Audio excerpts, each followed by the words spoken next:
नमस्कार, मैं doctor Manju Pande, doctor R S. Tolia Uttarakhand प्रशासन अकादमी नैनीताल की तरफ से आप सभी का हार्दिक स्वागत और अभिनंदन करती हूँ। जैसे कि आज का विषय है डिज़ास्टर मैनेजमेंट इंस्टीट्यूशनल फ्रेमवर्क, तो हम सभी जानने का प्रयास करेंगे कि ऐसे कौन-कौन से संगठन हैं जो हमें आपदा प्रबंधन के समय हमें मदद करते हैं, तो इस पे हम लोग यहाँ पर चर्चा करेंगे। उससे पहले डिज़ास्टर का प्रोफाइल हम थोड़ा बहुत जानेंगे कि पूरे उत्तराखंड में, हमारे पूरे देश में आपदा का क्या चक्र है, किस तरीके से आपदाएँ हमें प्रभावित करती हैं।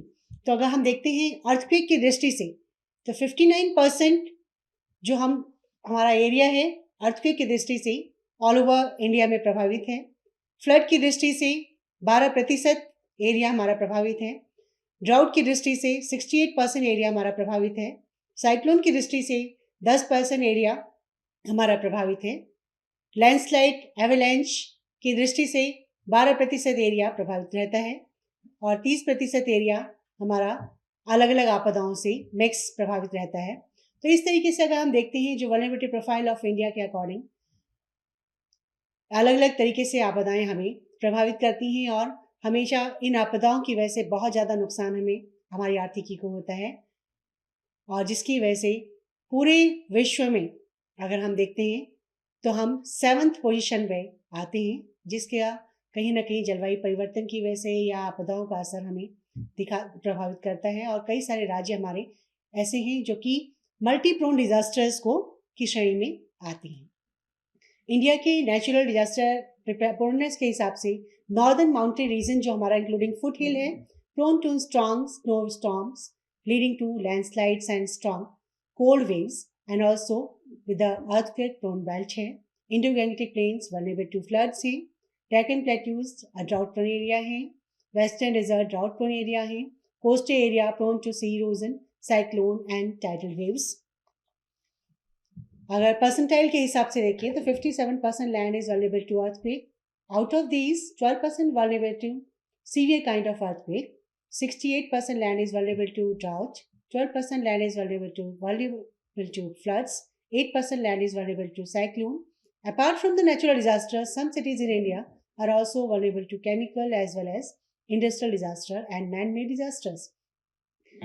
पूरे विश्व में जो दो विकसित देशों की श्रेणी में, अभी विकासशील देशों की श्रेणी में जो आती हैं, चाइना और India witness first and second with the disasters, while China witnessed with 22 natural disasters and India came second with the 16 natural disasters. अगर हम फ्लड की दृष्टिगत बात करें तो 14 million hectares of the area are prone to flood. 8 million hectare area affected by the flood every year in India. Brahmaputra and Gangetic basins are most flood prone areas and northwestern region in west flowing rivers Krishna, Kaveri and Mahanadi are other flood prone areas in India. Cyclone के हिसाब से अगर हम बात करें तो जो हमारा पूरा लॉन्ग कोस्ट लाइन से 7,500 किलोमीटर वो पूरा का पूरा एरिया हमारा कोस्ट लाइन्स में आता है, जिसमें से प्री मानसून सीजन में मई से जून की बात अगर हम करें और पोस्ट मानसून सीजन की बात करें सितंबर से लेकर अक्टूबर तक साइक्लोन से प्रभावित रहता है.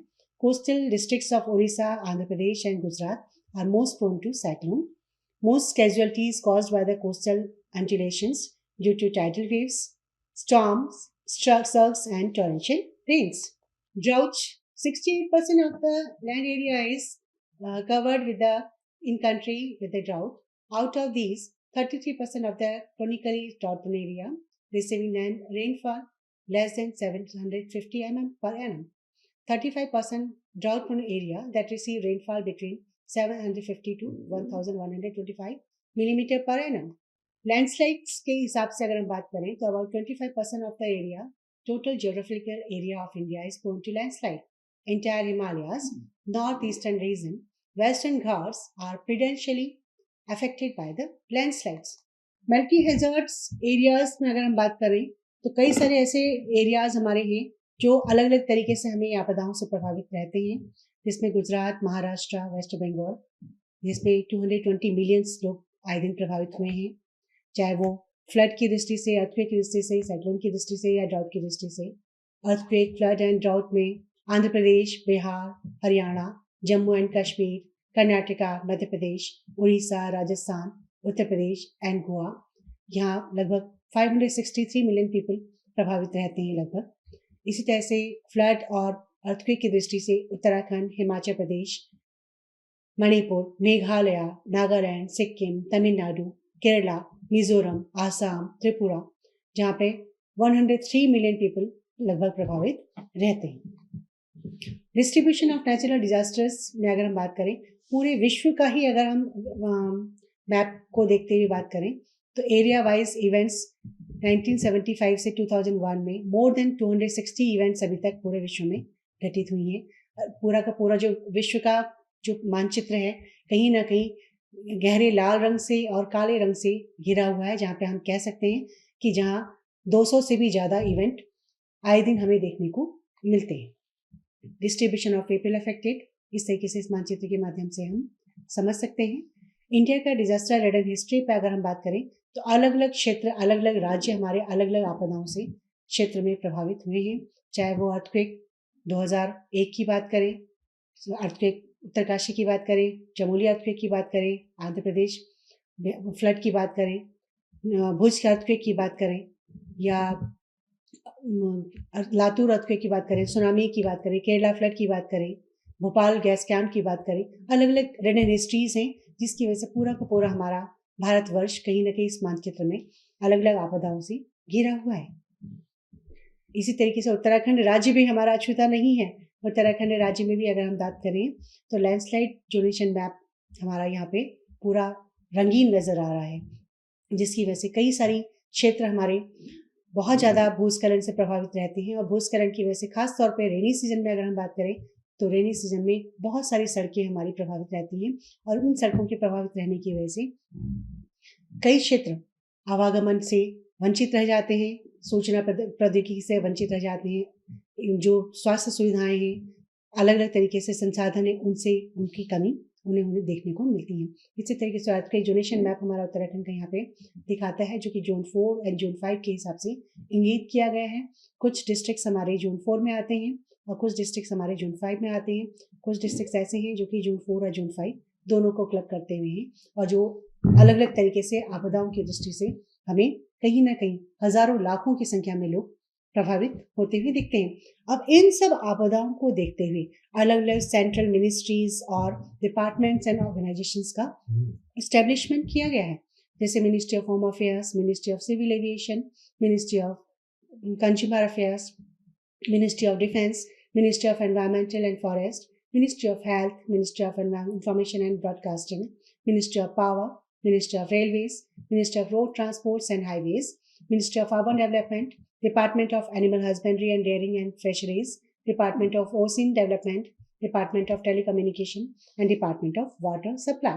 Organizations under the ministries and departments which comes and which helps during disasters, like National Disaster Management Authorities, NDMA, Indian Meteorological Department, Central Water Commissions, Indian Space Organizations, National Remote Sensing Agencies, Geological Survey of India, Defense Research and Development Organizations, Integrated Defense Staff, National Disaster Response Force, Central Paramilitary Forces, Director General of Civil Defense, और one by one हम इन departments के बारे में बातचीत भी करेंगे।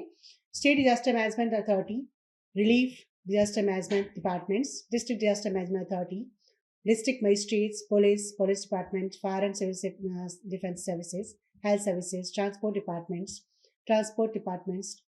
health departments, public and works department, veterinary services, food and supply departments. Nodal agencies for disaster management, जिसमें फ्लड्स को देखने के लिए ओवरऑल जो सुपरविजन रहता है, ministry of water resources CWC का रहता है। साइक्लोन एंड अर्थक्वेक के बारे में जो भी हमें वार्निंग्स, फोरकास्ट या जो भी इंसिडेंट्स के बारे में हमें बताया जाता है, इंडियन मेट्रोलॉजिकल डिपार्टमेंट की तरफ से जानकारियाँ मिलती हैं। एपिडेमिक्स के बारे में ministry of health and family welfare के द्वारा सूचनाएं हमें मिलती हैं। Event flus, ministry of health, ministry of environment, ministry of agriculture and animal husbandry के थ्रू हमें जानकारियाँ मिलती हैं। Chemical disasters, ministry of environment and forest, industrial disasters, ministry of labour, air accidents, ministry of civil aviation, fire, ministry of home affairs, nuclear incidents, department of atomic energy. Overall हम लोगों ने institutional एक ढांचा हमने देखा कि कौन कौन से डिपार्टमेंट, कौन कौन से इंस्टीट्यूशंस हमें मदद करते हैं। लेकिन अगर हम बात करें कि कब हमें ज़रूरत महसूस हुई कि आपदा प्रबंधन का भी एक संरचनात्मक ढांचा होने की ज़रूरतें हैं। जब हमने देखा कि बहुत सारी आपदाएं आए दिन हमारे क्षेत्र को प्रभावित करती रहती हैं, हमारे राज्य को, हमारे देश को अलग अलग समय में प्रभावित किया, चाहे सुनामीज की वजह से, चाहे वो लैंडस्लाइड की वजह से, चाहे अर्थक्वेक की वजह से, अलग अलग इंसिडेंसेस में हमने बहुत सारे जानो माल का नुकसान देखा।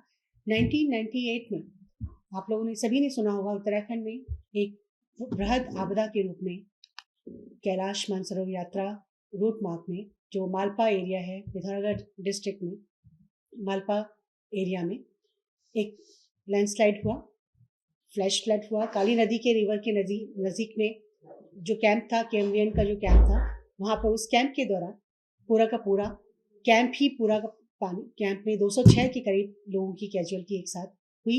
उस कैजुअलिटी के दौरान एक फेमस नृत्यांगना प्रतिमा बेदी हुआ करती थी, जो मारी गई।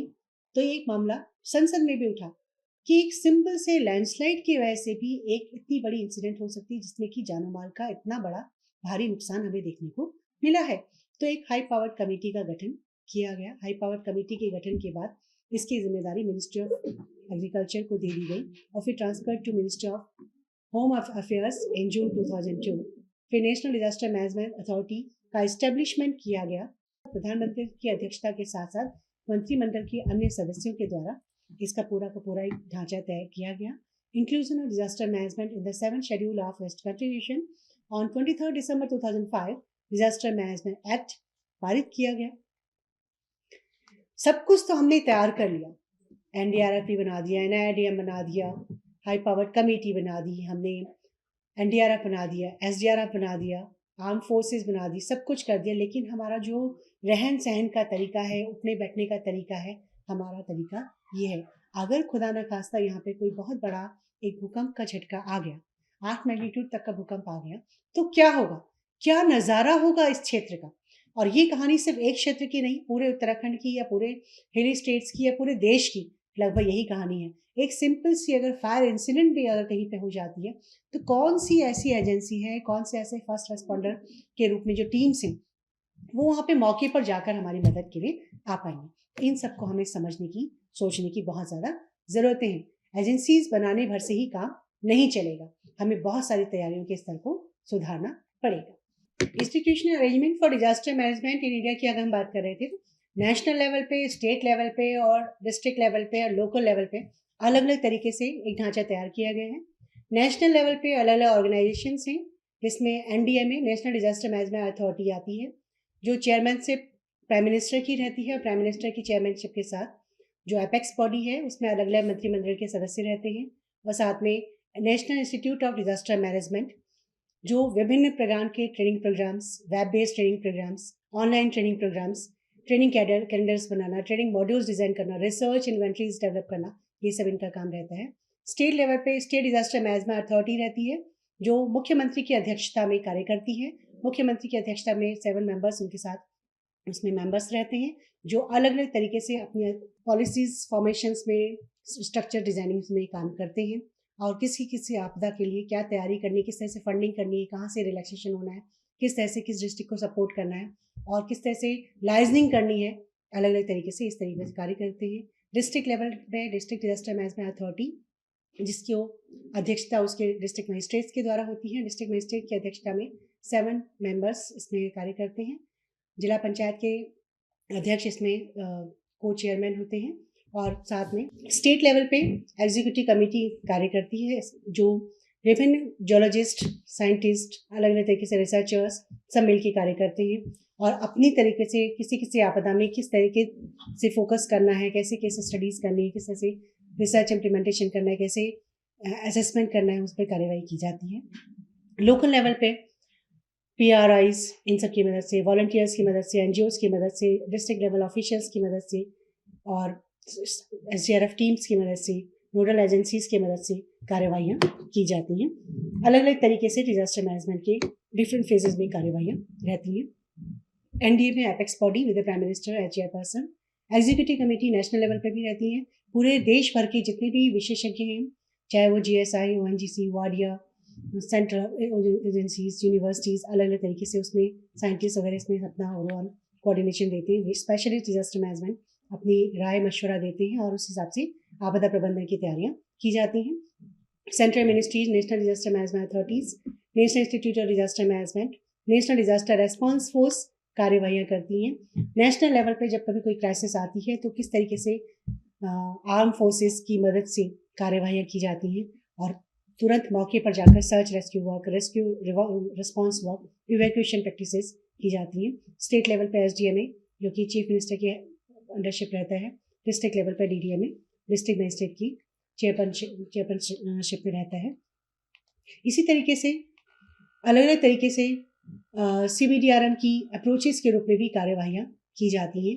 नेशनल इंस्टीट्यूशनल फ्रेमवर्क की अगर हम बात करें तो उसमें अलग अलग तरीके से एक ढांचा पूरा का पूरा तय किया गया है कि किस तरीके से NDMA के अंतर्गत, नेशनल डिजास्टर मैनेजमेंट अथॉरिटी के अंतर्गत इंस्टीट्यूशनल मैकेनिज्म ही हमारा रहेगा। जो ओवरऑल कोऑर्डिनेशन है मिनिस्ट्री ऑफ होम अफेयर्स के तो रहता है और फिर स्पेसिफिक डिजास्टर स्पेसिफिक एजेंसीज उसमें ओवरऑल कोऑर्डिनेशन के साथ कार्य करती हैं। Cabinet committees on securities, national crisis committees, इसी तरीके से स्टेट लेवल पे state overall committees, national executive committees, paramilitary forces, national institute of disaster management, national disaster management authorities सब मिलकर कार्यवाहियाँ करते हैं। इसी तरह से स्टेट लेवल पे भी कार्यवाहियाँ अलग अलग तरीके से की जाती हैं। Overall coordination ministry of home affairs का, फिर NDMA का, NDMA के बाद स्टेट लेवल पे मिनिस्ट्रीज के तहत कार्यवाहियाँ की जाती हैं। State emergency operation centre, state executive committees, state disaster management authorities और फिर अलग अलग land department, paramilitary forces, coordination, home guards, PRDs, police, administration, revenues, सब डिपार्टमेंट्स मिलके इस पर कार्यवाहियाँ करते हैं। NDMP strengthen suggests a multi-pronged approach for disaster risk reduction and mitigation consisting with the following: integrating risk reduction measures into all development projects, initiating mitigation projects in high priority areas through joint efforts of the central as well as state government, encouraging and assisting state level mitigation projects, paying attention to indigenous knowledge on disaster and coping mechanism। किस तरीके से हम disaster management की तकनीक को लोगों तक पहुंचाएं, किस तरीके से ट्रेडिशनल नॉलेज की प्रैक्टिसेस को फैलाएं, किस तरीके से लोगों को जनरेट करें, किस तरह से लोगों को अवेयर करें, सेंसिटाइज करें कि कहीं ना कहीं आपस में मिलजुल कर जब हम प्रयास करेंगे तब जाके हम आपदा प्रबंधन का कार्य कर पाएंगे। Giving due weightage due to the protection of heritage structures, कहीं ना कहीं जो हमारी हेरिटेज स्ट्रक्चर्स हैं उनको भी संज्ञान में रखने की जरूरतें रहेंगी, क्योंकि जो पुरानी ओल्ड ट्रेडिशनल प्रैक्टिसेस हैं वो भी हमारे लिए कहीं ना कहीं नॉलेज पार्टनरशिप का कार्य करते हैं। India capacity building for disaster risk management formal measures के अंतर्गत capacity development need to be sustain through institutions that support capacity building in ongoing objectives with the civil defense volunteers, state government functionaries and community groups, सबके मिले जुले प्रयासों से ही हम disaster management पर जीत हासिल कर सकते हैं, किसी भी आपदा से लड़ सकते हैं। किस तरह से हमारी तैयारियां होंगी, किस तरह से हमारे लोग मिलजुल के प्रयास करेंगे, किस तरीके से हमारे रिसर्च ऑफिसर्स मिलकर कार्य करेंगे, किस तरह से हमारे स्पेशलिस्ट डिजास्टर मैनेजमेंट में सहयोग देंगे, किस तरह से स्टेट ऑफिसर्स, रेवेन्यू डिपार्टमेंट, अलग अलग डिपार्टमेंट्स के लोग जब मिलजुल के प्रयास करेंगे तब जाके हम कहीं ना कहीं आपदा प्रबंधन का सही रूप में कार्य कर पाएंगे। Community based disaster risk management approach की मेथोडोलॉजी भी आपके साथ शेयर करूंगी। फेज 1 जिसमें हम किसी भी खतरे के बारे में, वल्नरेबिलिटी के बारे में और कैपेसिटी के बारे में जानने की कोशिश करते हैं। Drafting the plan, testing and review, implementing agencies क्या होंगे, formation of the task forces, getting informations of hazards, risk, protection system, identifying gaps, कौन कौन से हैं, कहाँ खतरे के कारक हैं, कहाँ हमारे वल्नरेबल लोकेशंस हैं, कहाँ लोग बहुत ज़्यादा वल्नरेबल लोकेशंस में लोग हैं, वल्नरेबिलिटी लोगों की कैसी है, कितने हमारे जेंडर सेंसिटिव लोग हैं, कितने हमारे विकलांग हैं, कितने हमारी गर्भवती महिलाएं हैं, कितने हमारे बहुत ज़्यादा ट्रांसजेंडर्स लोग हैं जो हमारी सोसाइटी से अलग हैं, उनकी स्पेशल नीड्स के अकॉर्डिंग हमें प्राइमरी तैयारियां करनी पड़ेगी। टेस्टिंग एंड रिव्यू में evaluate action for the feasibility, monitoring and evaluation schemes, implementing strategies, identify responsibilities. हर एक व्यक्ति को, हर एक ऑफिसर को उसकी जिम्मेदारी तय कर दी जाएगी पहले से ही। टास्क फोर्सेज डिसाइड करना, रिसोर्सेज मोबिलाइज करना, परमिट्स इश्यूज करना, कॉस्ट इवैल्यूएट करना, ये सब हमारे इम्प्लीमेंटिंग स्ट्रेटजीज में आते हैं। फेज 2 में मेथोडोलॉजी हमारी रहती है preparedness of management plan, disaster management action plan के अकॉर्डिंग जो हमारा डिजास्टर मैनेजमेंट एक्ट 2005 के हिसाब से एक डिजास्टर मैनेजमेंट एक्शन प्लान बनाने की सभी जनपदों के लिए निर्देश दिए गए हैं, जिसके अकॉर्डिंग उनको hazard prevention plan, hazard mitigation plan, vulnerability reduction plan, disaster preparedness plan, disaster response plan, disaster recovery plan, redevelopment plan, हर डिपार्टमेंट की अपनी अपनी नीड्स के हिसाब से प्लानिंग करनी होती है। हमारे रिसोर्स इन्वेंटरीज क्या क्या है, हमारे नोडल ऑफिसर्स कौन है, हमारे उस नोडल ऑफिसर के बाद सब नोडल ऑफिसर कौन है, कौन कौन सी व्हीकल्स कहाँ मौजूद हैं, कहाँ पेट्रोल पंप्स की लोकेशंस हैं, कहाँ हॉस्पिटल्स की लोकेशंस मौजूद हैं, कहाँ हमारे गोदाम है, कहाँ हमारी फैसिलिटीज है, कहाँ हमारी ट्रेनिंग फैसिलिटीज है, कहाँ से हमारी इंफॉर्मेशन जनरेट हो रही है, कौन हमारे प्रेस मीडिया ब्रीफिंग करेगा, ये सब चीजें प्लानिंग हमारी इन सब चीजों में रहती हैं। इन्हीं के साथ साथ हमारे पूरे देश भर में, हमारे पूरे राज्य भर में अलग अलग जगह पे, क्योंकि जब आपदाएं आती हैं, आपदाओं के समय में जनरली हमने ये देखा है कि जो लाइफ लाइन सपोर्ट सिस्टम है हमारा, वो सबसे पहले हमारा डैमेज होता है, हमारी सड़कें सबसे पहले बाधित होती है, हमारी ब्रिजेस डैमेज हो जाते हैं, हमारे रिवर्स डैम बन जाते हैं, आर्टिफिशियल डैम्स बन जाते हैं, इसी तरीके से हमारे काफ़ी सारे स्ट्रक्चर्स हमारे कॉलेप्स हो जाते हैं, साथ ही हमारे इलेक्ट्रिक पोल्स, हमारे जो कम्युनिकेशन सिस्टम है हमारे कहीं ना कहीं बाधित हो जाते हैं। वो कम्युनिकेशन सिस्टम जब हमारा बाधित हो जाता है, उस समय हमें ये देखना पड़ता है कि हमारी और अल्टरनेटिव वैकल्पिक व्यवस्थाएं हमारे पास क्या है। तो उसके लिए हमारे पास सैटेलाइट फोन्स की सुविधाएं हम लोगों ने हर जनपद में प्रोवाइड की हैं। तो उन सैटेलाइट फोन्स की मदद से हम सूचनाओं का आदान प्रदान, चाहे वो स्टेट लेवल पे, चाहे सेंट्रल लेवल पे, डिस्ट्रिक्ट लेवल पे, तहसील लेवल पे, सूचनाओं का आदान प्रदान कर पाते हैं। ये अलग अलग लोकेशंस पर सैटेलाइट फोन नंबर्स की डिटेल दी गई। इसी तरीके से SDRF जॉली ग्रांट्स के भी कुछ कॉन्टैक्ट नंबर्स हैं, क्योंकि कहीं ना कहीं लोकल लेवल पे, स्टेट लेवल पे हमें SDRF के सपोर्ट की जरूरत हमें पड़ती है। इंडियन मेट्रोलॉजिकल डिपार्टमेंट, जैसे हमने पहले ही बताया था कि फोर वार्निंग के लिए, फोरकास्ट के लिए, जो हमारे वेदर फोरकास्ट सिस्टम्स हो रहे हैं, उन सब के लिए जो इंफॉर्मेशन सिस्टम जनरेट करते हैं, वो सबसे पहले इंडियन मेट्रोलॉजिकल डिपार्टमेंट के थ्रू हमें इंफॉर्मेशन मिलती हैं। आजकल आपने देखा होगा कि रेनी सीजन में या स्नोफॉल की ड्यूरेशन में हमें एडवांस में हमें वार्निंग जनरेट हो जाती हैं कि फला फला एरिया में, फला फला डिस्ट्रिक्ट में कब बारिश आने की संभावना है। उसके हिसाब से अगर हम अलर्ट मैसेजेस के थ्रू सूचनाएं अगर सबको संप्रेषित कर पाएँ, तो समय रहते हम लोगों को बचा सकते हैं, समय रहते लोगों को खतरे की जद में जाने से बचा सकते हैं। तो इनकी लोकेशन हैं अलग अलग जगह पे, कुछ कॉन्टैक्ट नंबर्स भी दिए गए हैं। और इसी तरीके से इनके 5 सेंटर्स हैं, कोलकाता, भुवनेश्वर, विशाखापट्टनम, चेन्नई और मुंबई में स्पेशल ऑब्जर्वेशन पोस्टिंग्स हैं, जो कि कोस्ट ऑफ इंडिया पे, इनकी ईस्ट कोस्ट में इंडिया में यहाँ पे इनकी लोकेटेड हैं। इसी तरीके से इंटरनेशनल एजेंसीज भी हमें कहीं ना कहीं आपदा के समय मदद करती हैं। Office for coordination of humanitarian affairs, world health organisation, UNICEF, world health food programme and food and agriculture organisation, non governmental organisations भी हमारी काफ़ी मदद करती हैं। Cooperative American relief everywhere, international committee of the red cross, international committee of red cross, इस तरीके से अलग अलग तरीके से एजेंसीज हमारी मदद करती हैं।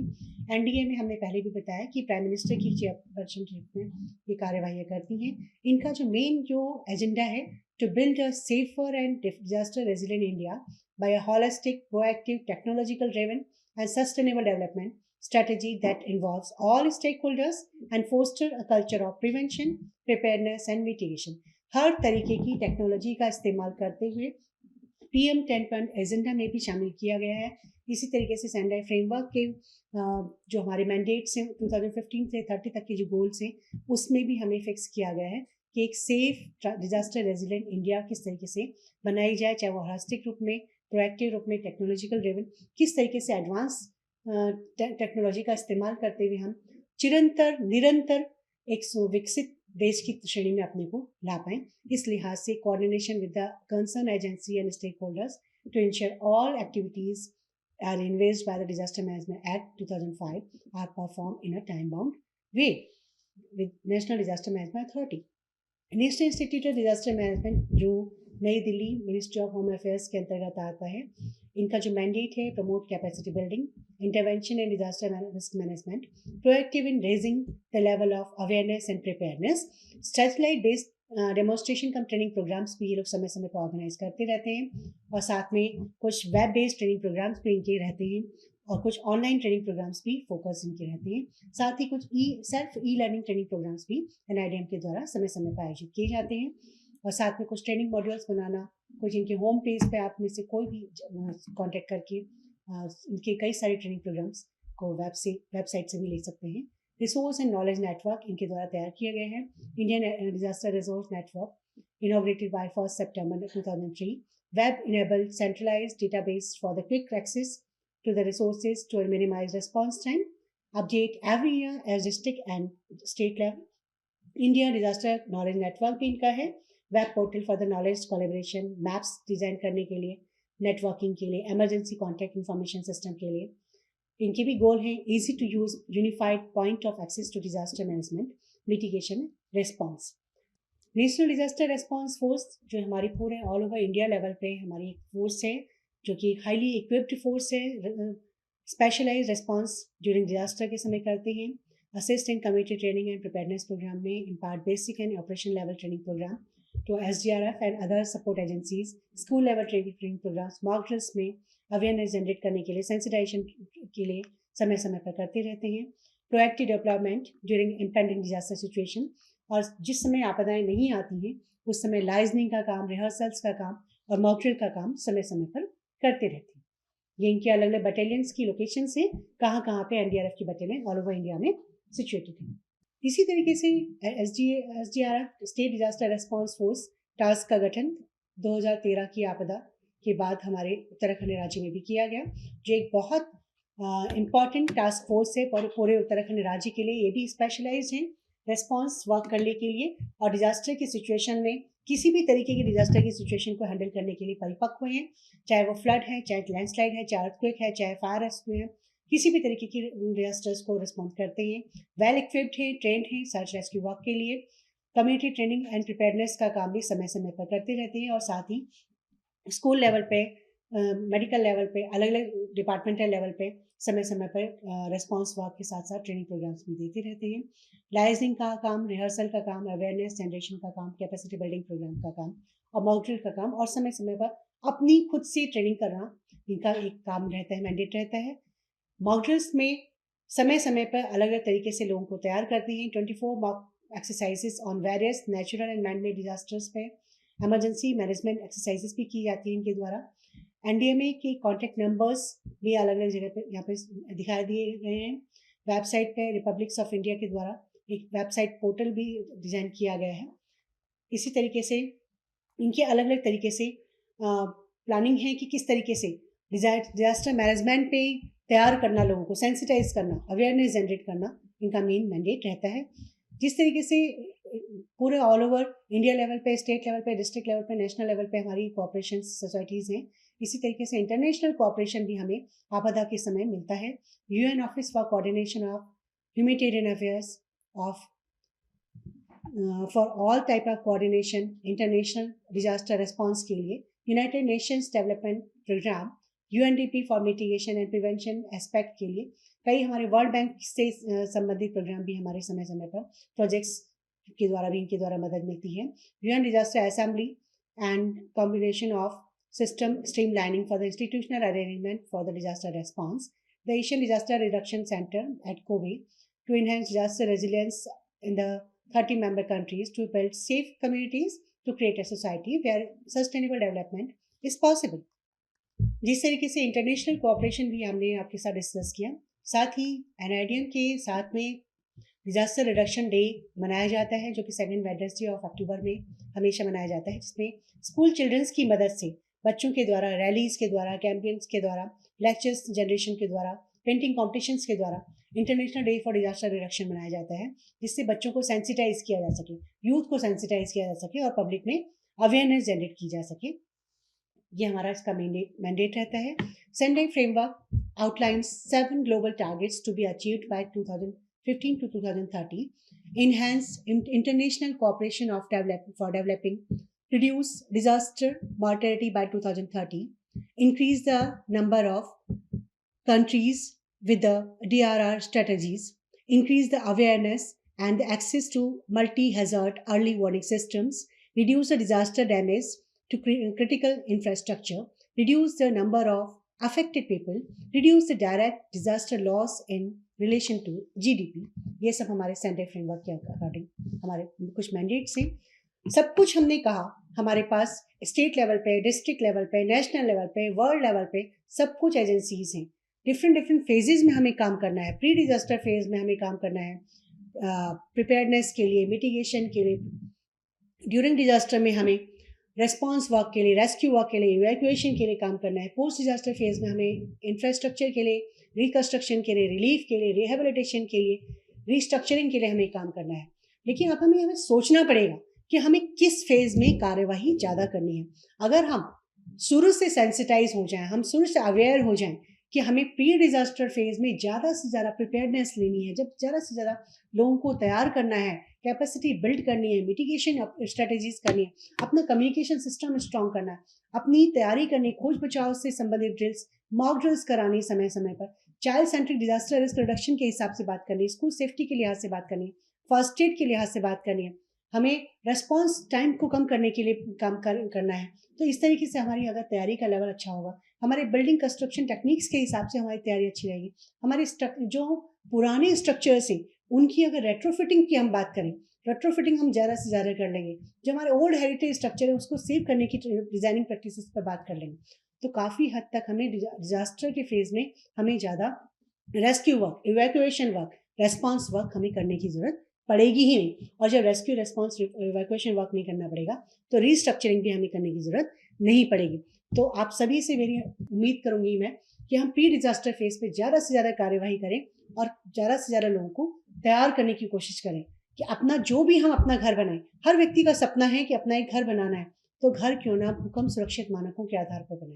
भूकंप सुरक्षित मानकों के आधार पर अगर हमारा घर बनेगा तो हमारा घर सुरक्षित बनेगा। हमारा घर सुरक्षित रहेगा तो हमारे बच्चे सुरक्षित रहेंगे, हमारे बच्चे सुरक्षित रहेंगे तो हम जब अपने डिपार्टमेंट में काम करने के लिए जाएंगे तो बिल्कुल फुल्ली फोकस्ड माइंड से काम करेंगे, हमें किसी भी तरीके की टेंशन नहीं रहेगी। हमारे इंश्योरेंस सिस्टम को हमें स्ट्रॉन्ग करना पड़ेगा, हमें एडवांस में प्लानिंग करनी पड़ेगी। हमने जिस तरह से पहले बताया था कि लार्ज इवेंट के बारे में हमें तैयारी करके अगर हम चलेंगे तो छोटी मोटी आपदाओं का असर हम पर ज़्यादा पड़ेगा ही नहीं, चाहे लैंडस्लाइड आए, चाहे फायर इंसिडेंट्स हो, चाहे कुछ भी हो, केमिकल डिजास्टर्स हो। लेकिन हम अगर पहले से हर डिजास्टर की तैयारी के लिहाज से अगर हमारी तैयारी स्तर में, तैयारी के फेज में हमारी तैयारी बहुत अच्छे से रहेगी, हम जागरूक रहेंगे, हम तैयार रहेंगे इस चीज़ के लिए, तो हमें किसी भी तरीके की आपदा का असर हमारे पर नहीं होगा। पहले समय में आज़ादी के बाद हम लोग रिलीफ एंड रेस्पॉन्स वर्क में बहुत परफेक्ट थे, रिलीफ वर्क में बहुत अच्छा करते थे, रेस्पॉन्स वर्क में हम करते थे और आज भी हम कर रहे हैं। लेकिन आज के समय में अब पैराडाइम शिफ्ट हो गया है। पैराडाइम शिफ्ट में अब कहा जाता है कि प्रिपेयर्डनेस एंड मिटिगेशन पे हमें ज़्यादा पैसा खर्च करने की ज़रूरत है। जितना ज़्यादा हम पैसा इन्वेस्ट करेंगे प्रिपेयर्डनेस एंड मिटिगेशन में, तो हमें और रिलीफ वर्क में या रिस्पॉन्स वर्क में हमें काम करने की ज़्यादा ज़रूरत नहीं पड़ी। Reduce risk and choice is yours. हमें क्या करना है, इन्वेस्ट बिफोर और पे आफ्टर। हमें ये सोचना पड़ेगा, आज हमारे लिए चॉइस है, invest in risk reduction now before a disaster strike, और वेट एंड पे high cost of recovery and reconstruction after the disaster strikes. हमें ये सोचना पड़ेगा, समझना पड़ेगा, नहीं तो समय कब निकल जाएगा और हम हाथ मलते रह जाएंगे। अभी हाल ही में हमने 2015 में नेपाल का अर्थक्वेक देखा। नेपाल के अर्थक्वेक में 6.7 मैग्नीट्यूड पे वो भूकंप का स्तर था, लेकिन कहाँ से कहाँ उसके आबादी जो त्रासदी का स्तर था कहाँ से कहाँ गया।